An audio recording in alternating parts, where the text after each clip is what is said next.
Good morning, TikTokers.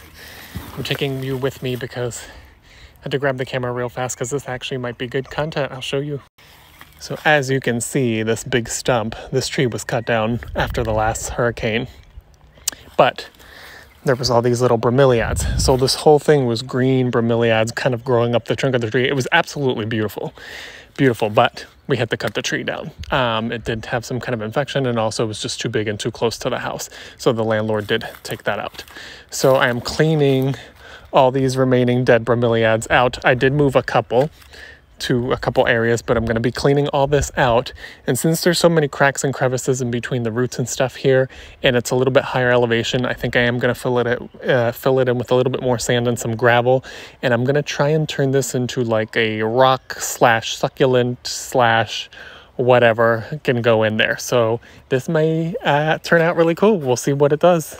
Cut to a break real quick because I don't know if you see this little guy. Oh, there he goes. Y'all, so I got distracted pulling some vines out of this hedge, but some of you might know what these are. So we didn't know until like the second year that we were living here that the majority of this hedge here and all the way on the side of the house is actually Barbados cherry. I think the technical name is Malpighia marginata. I don't know if that's how you pronounce it, but that's what it looks like. But that's what that whole hedge is. But I will show you guys the progress. So this is the newly cleaned area.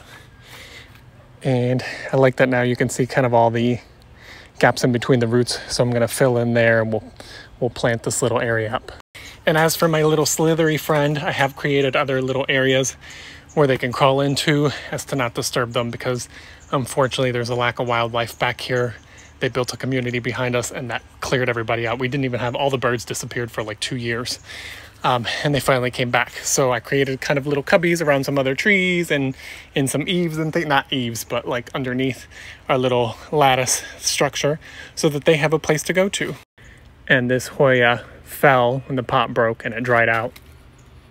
I was trying to smell it real quick. And I think that stressed it enough that it went into bloom. Look at that.